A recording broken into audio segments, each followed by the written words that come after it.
Today we'll make the device side implementation for the requests that our driver generates. And there is not much theory to it. I will just add them to the list of request types and add the functions they have to perform. I will also do a little improvement of the Linux driver, but that's later. So back to the device code. Let's start by looking at the read-write request from the device perspective. I'll run the current device code. Now I'm gonna send an out request from the host by writing into the device file. Now an in request by reading the file. Here in the log we see exactly the same data as we've been sending from the host. Now we need to process these requests. I'll start by adding these request codes to my list of requests. The request types, the 40 and C0, mention that they are interface specific, so I'll call them class input and class output. Now I need to process these requests if they arrive.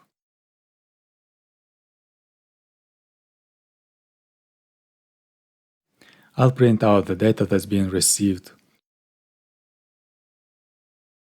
If this data, which is a number, is not 0, I'll turn the LED on, otherwise turn it off.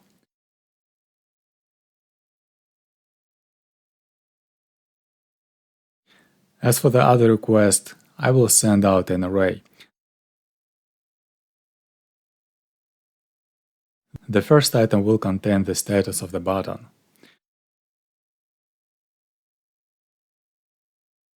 Also print into the console what I'm sending and do actual transmission.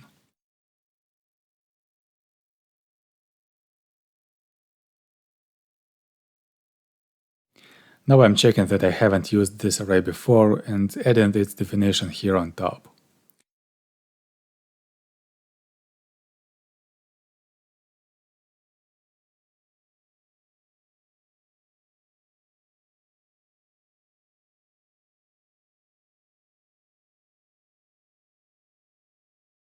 Trying to build, fixing typos, trying to build again.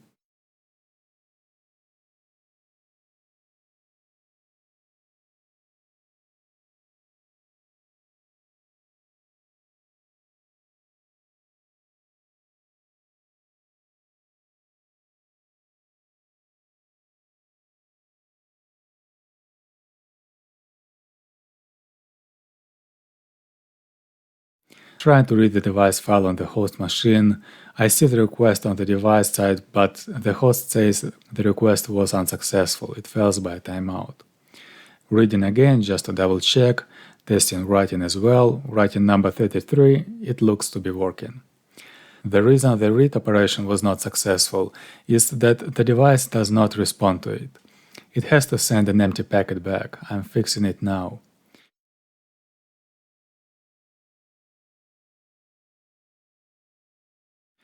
Running the device again.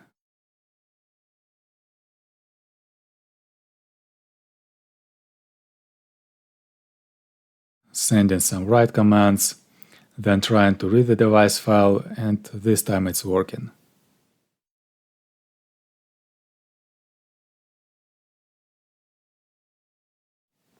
Now let's switch back to the host machine to see how it's working. I'm inserting the device, checking its number, it's 11, opening Wireshark, inserting 11 into its filter, launching capture. Reading the device file, I see 2 requests, not sure why, might be some glitch. Anyway, the response contains 8 bytes, all zeros. Now I press the button, read the file again. The first byte of the response is now 1, so the communication is working correctly. The terminal shows nothing though. I'm checking the log to try and find the reason. It shows that the driver did receive the response and printed it in the console.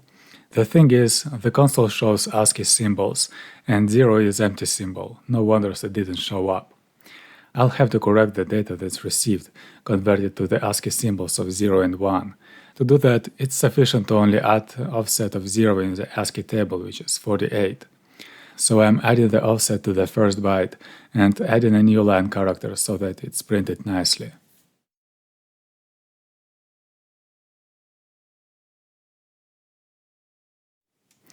Reinserting the module and reading the file again.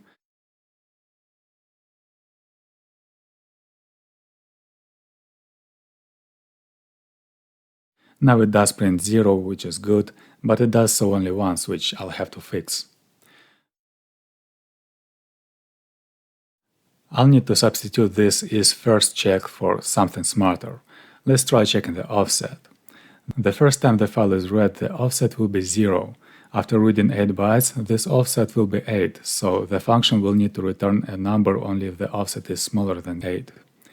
And since the offset here is a pointer, I'm adding an asterisk here. I won't need this isFirst variable anymore and try to build this. Okay, there is a still warning saying that isFirst variable is defined. I'm removing it, building again. Reinserting the module, reading the file.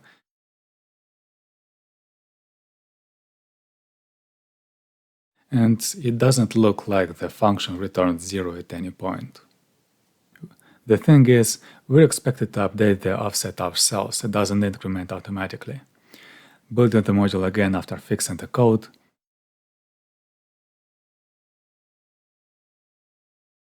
Reading the file again and getting a really delayed response. I think the module didn't exit correctly at some point, something was not removed. I'm reinserting the device, hoping to reset something.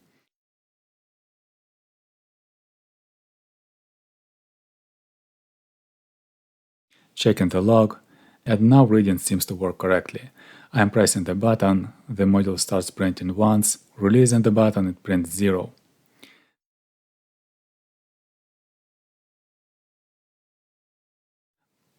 Let's now try writing. Writing 0 to the device turns the LED off, writing 1 turns it on, so all the requests are working correctly.